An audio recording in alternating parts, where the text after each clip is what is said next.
Selamat malam rekan-rekan dan dosen penguji. Kami dari kelompok HIS 06 akan mempresentasikan penelitian mengenai analisis material handling pada pengangkatan karung beras di gudang penyimpanan.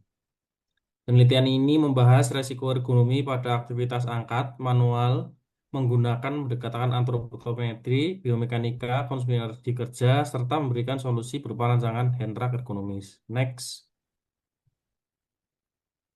Presentasi kami dibagi menjadi 8 bagian utama, dimulai dari latar belakang dan rumusan masalah, kemudian landasan teori, metodologi penelitian, hasil analisa antropometri, biomekanika, konsumsi energi, hingga rancangan alat bantu ergonomis dan kesimpulan. Next. Eh, Kondisi kerja di banyak gudang saat ini mengandalkan pengangkatan manual. Pekerja pengangkat karung beras dengan berat 25 hingga 50 kilogram sebanyak 80 hingga 120 kali per shift. Aktivitas berulang ini meningkatkan resiko work-related musculoskeletal disorder atau WMSDS, khususnya nyeri punggung bawah. Karena itu, penelitian ini menggunakan 3 pendekatan utama. Pertama, antropometri untuk menyesuaikan desain alat dengan ukuran tubuh pekerja Indonesia. Kedua, biomekanika untuk menghitung gaya kompresi pada tulang belakang L5 atau S1. Ketiga, konsumsi energi menggunakan detak jantung menggunakan stopwatch untuk melihat tingkat beban kerja. Next. Penelitian ini memiliki 4 rumusan masalah utama. Yang pertama, eh, menghitung gaya yang bekerja pada L5S1 saat pengangkatan karung. Kedua, mengukur konsumsi energi dan detak jantung pada berbagai frekuensi angkat. Kemudian yang ketiga, menentukan apakah aktivitas ini berbahaya menurut standar ekonomi seperti NIOS dan REBA. Yang keempat, merancang alat bantu angkut yang ergonomis.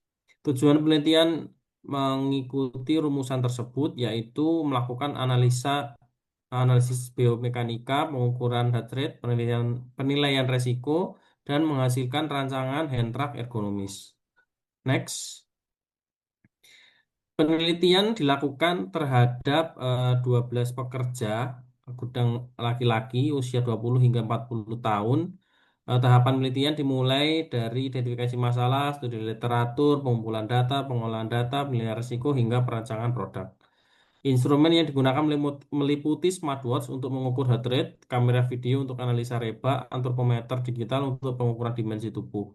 Analisa dilakukan menggunakan model biomekanika statis 2D, Nios Lifting Equation, dan metode Christensen untuk konsumsi energi. Slide selanjutnya akan disampaikan oleh rekan kami, Mas Klik, kami persilakan. Oke, terima kasih Mas Arman atas waktunya. Landasan teori antropometri. Pada perancangan hand truck digunakan 3 prinsip antropometri. Pertama, design for average, yaitu menggunakan ukuran rata-rata populasi. Yang kedua, design for extreme, yaitu menggunakan ukuran minimum atau maksimum untuk aspek keselamatan dan jangkauan. Dan yang ketiga, design of accessibility, yaitu menyediakan fitur penyesuaian agar alat dapat digunakan oleh berbagai ukuran tubuh pekerja. Prinsip ketiga menjadi yang paling ideal karena mampu mengakomodasi variasi pengguna. Landasan teori biomekanika NIOS. Dalam biomekanika, fokus utama penelitian adalah gaya kompresi pada ruas tulang belakang L5S1. Perhitungan dilakukan melalui analisis momen, gaya erector spinae, dan gaya kompresi. Menurut standar NIOS, batas aman gaya kompresi adalah 3.400 Newton dan nilai lifting index harus kurang dari atau sama dengan 1. Jika nilai semakin besar, maka risiko cedera semakin tinggi. Fatigue and energy consumption. Untuk mengukur kelelahan digunakan smartwatch yang mencatat detak jantung pekerja selama aktivitas pengangkatan. Data heart rate kemudian dikonversi menjadi konsumsi energi menggunakan rumus Christensen. Pengujian dilakukan pada 3 kondisi. Pertama, 25 kg sebanyak 6 lift per menit. Yang kedua, 35 kg sebanyak 8 lift per menit. Dan yang ketiga, 50 kg sebanyak 10 lift per menit. Semakin tinggi detak jantung dan persen HRR, maka semakin berat beban kerja yang diterima pekerja. Hasil antropometri. Hasil pengukuran antropometri menunjukkan nilai persentil pekerja gudang Indonesia. Contohnya, tinggi siku berdiri memiliki P5 sebesar 944 mm dan P95 sebesar 1052 mm.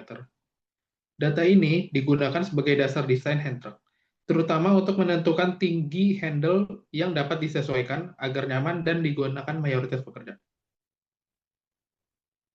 Hasil biomekanika L5 E1. Hasil biomekanika menunjukkan bahwa semakin besar beban, semakin tinggi gaya kompresi pada L5S1. Pada beban 25 kg, gaya kompresi masih berada di bawah batas aman. Namun, pada 35 kg dan 50 kg, gaya kompresi sudah melampaui batas aman NIOS. Nilai reba dan lifting index juga meningkat signifikan. Itu menunjukkan aktivitas memiliki risiko ergonomi tinggi. Selanjutnya akan dijelaskan oleh rekan saya, Mas Noval. Oke, baik. Terima kasih, Mas Cliff. Selanjutnya, hasil NIOS lifting equation. Perhitungan NIOS menghasilkan recommended height limit sebesar 6,77 kg. Sedangkan beban aktual mencapai 50 kg sehingga menghasilkan lifting index sebesar 7,38. Nilai ini jauh di atas batas aman 1 dan menunjukkan risiko cedera yang sangat tinggi. Next. Pengukuran detak jantung menunjukkan peningkatan signifikan pada setiap kondisi kerja. Pada kondisi terberat, heart rate mencapai 155 bpm dengan persen HRR, sebesar 66% yang masuk kategori sangat berat. Artinya pekerjaan ini hanya aman dilakukan sekitar 1 jam per hari jika tanpa alat bantu. Next. Penilaian risiko integrasi.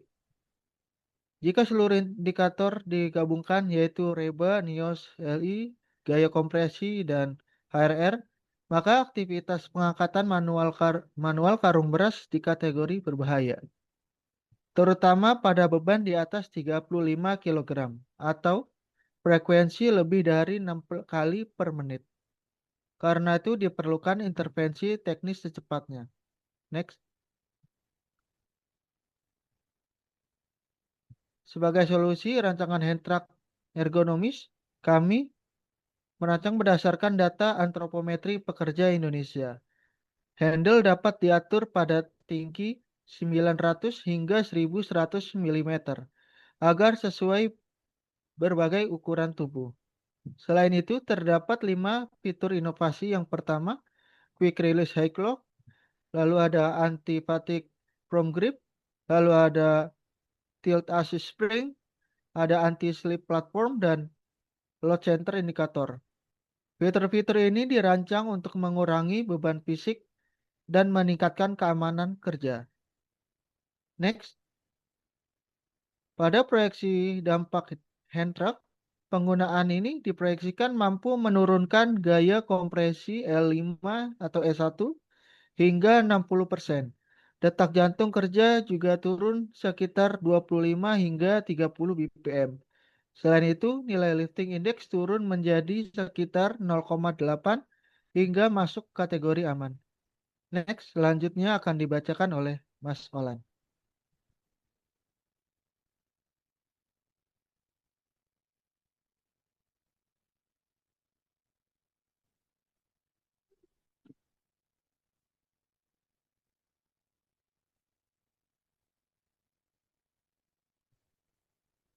Mohon maaf, Mas Olan masih di mute. Untuk nextnya kesimpulan, terima kasih Mas Noval.